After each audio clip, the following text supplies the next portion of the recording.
here we go. Said Israelis celebrated 9/11. Okay, now what did I mean by that? Look, you can't blame me when ABC News speaks to an American witness who saw what she saw on 9/11. Here's the report. It began when this woman was watching the Twin Towers burning from her apartment in New Jersey. She noticed 3 men on top of a van, posing for pictures with the towers burning in the background. And I could see that they were like happy. You know, they didn't look shocked to me. You know, they didn't look shocked. I thought it was very strange. The witness called police, who stopped the van hours later and arrested 5 men. All 5, it turns out, were Israeli. They were turned over to the FBI. Sources tell ABC News during a check of national security databases, some of the men were listed as having had connections with Israeli intelligence. At the FBI, that set off alarm bells. Now, the 5 Israelis who, according to that witness, were seen celebrating as they were taking photos of the Twin Towers burning, later were released back to Israel. They were interviewed during a talk show, and one of them said, look, we were just there to document the events.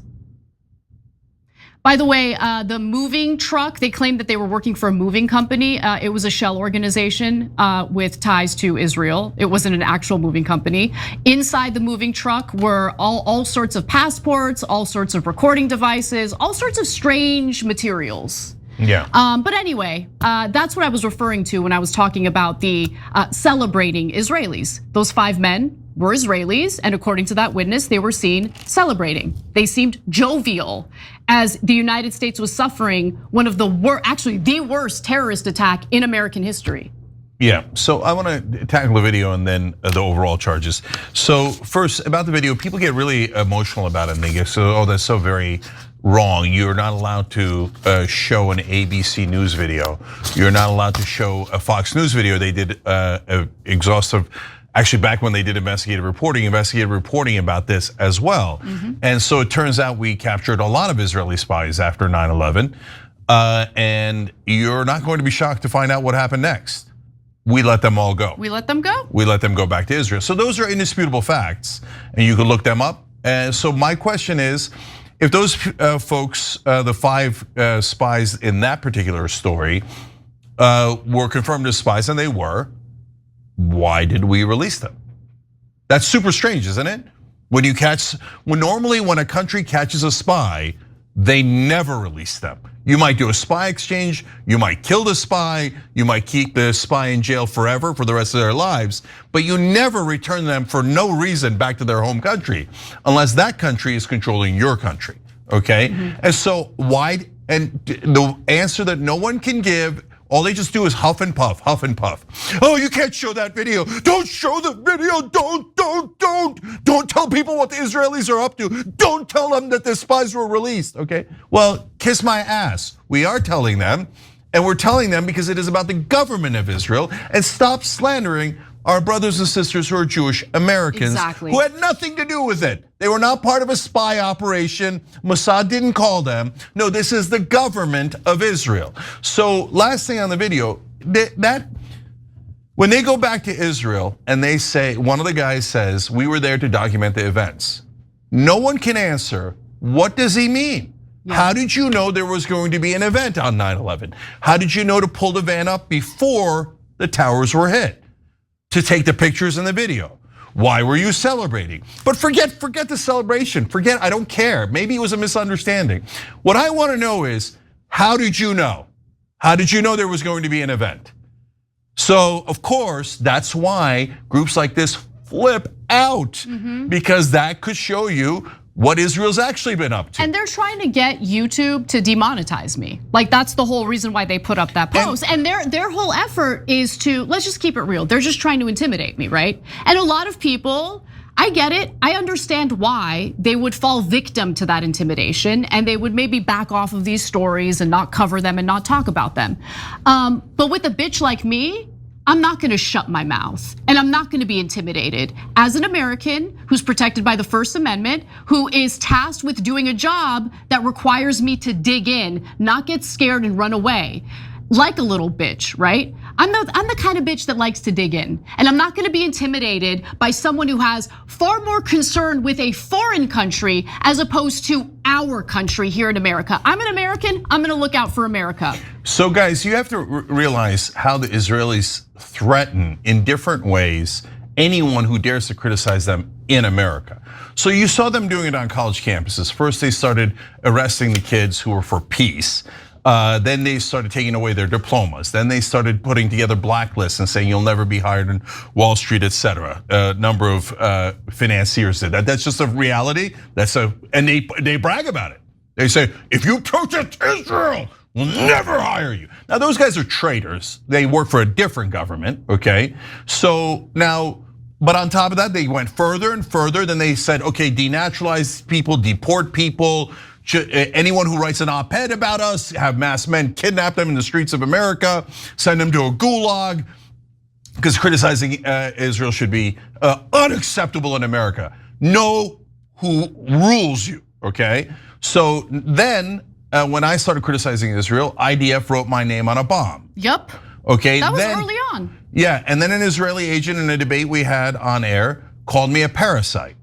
So that is literal Nazi language. Okay, dehumanizing people. What was amazing is in the next debate I had at UCLA with a lawyer supporting Israel, she also called me a parasite. Now, see, I get an Israeli agent doing it, but when a lawyer sent by Israel also says it, that's them sending a message. We're trying to dehumanize you so somebody will do damage to you, okay? These are sick thugs. And the last time we talked about it last week, Canary Mission, another thuggish organization supporting Israel and against our government, put out a hit piece on Anna, and we showed you the endless death threats she got because they're trying to encourage stochastic terrorism. If anyone criticizes Israel, threaten their lives, threaten their livelihood, why the demonetization? Because that's a classic trick, right? You just go to the mainstream media in the old days, but now social media as well. Take their money away, take everything from them. They have defied Israel, right? So these are the terrorist thugs operating inside this country that have allegiance to a different country. So, and by the way, organizations like this also target Jewish Americans. And they call them self-haters. Yep. So it has nothing to do with religion, and don't you dare confuse it with attacking people who are Jewish who had nothing to do with this. We're not like them. We're not thugs like them. We're not terrorists like them, okay? So if you attack a Jewish person, I guarantee you it's gonna be the wrong person, and there is no right person. Attacking anyone is what thuggish terrorists like the Israeli government does, not what good, decent, moral people do, okay? So, and by the way, some of the top leaders in the peace movement, as we've said a billion times on the show, are Jewish. So why do they lie about those two things that Anna mentioned? Claim that Jews occupy and control the US and Jews are demons, when she never said Jews and they know it. It's on tape. They do know it, yep. Yeah, and she clearly was referring to the Israeli government for a couple of reasons. Number one, they want to pretend it's about anti-Semitism. They want to use Jews as human shields. Exactly. Okay, you're not attacking a government. You're attacking all Jews. You're evil and hateful. You're a terrible person. Don't worry about Israel's war crimes. Don't worry that we're starving babies to death, okay? No, we're not hateful for murdering those children. You're hateful for pointing it out.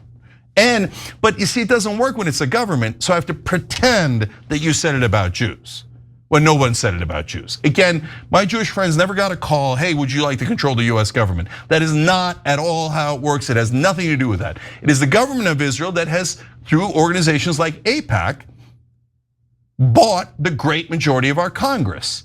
And if anybody says that, you can verify it. You can see, AIPAC has contributed to 65% of Congress.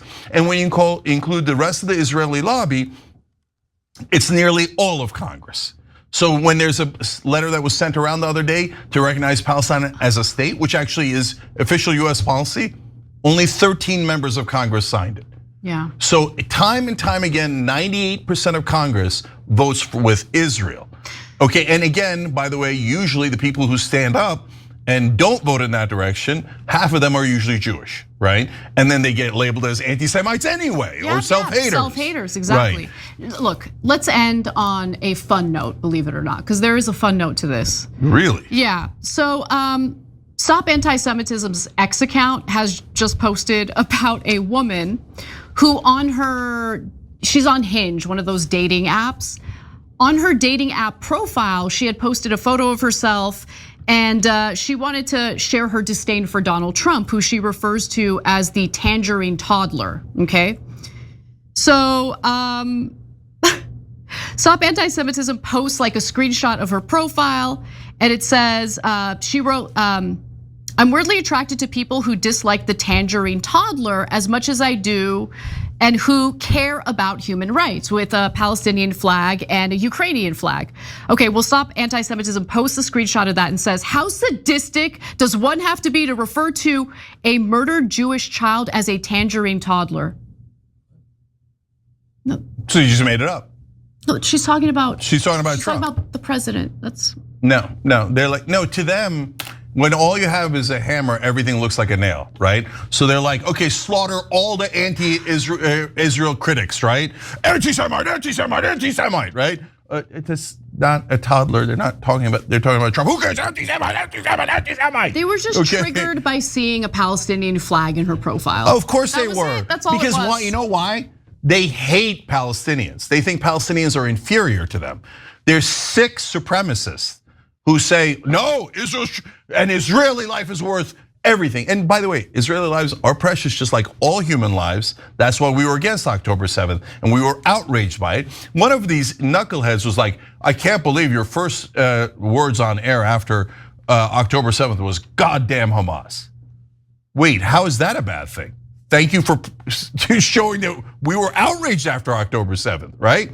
And then when you flipped around, you as in Israel, then murdered 60 times the number of civilians, had 60 October 7ths, 60. Murdered 500 times the number of children, and started to starve a population in its entirety. Collective punishment, obvious genocide. You don't get to hide behind, we're protecting people against bigotry. No, you are the bigots. You are the bigots who say that a Palestinian life is worth nothing and you should get to slaughter them endlessly. And if anybody complains, take away their money, take away their jobs, take away their freedom on behalf of Israel. No, this is America. And if you come for Americans like this, at some point, all of America is gonna rise up, and they should.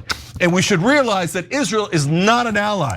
They're a force within the country that is constantly robbing us blind. They've already taken $310 billion from us.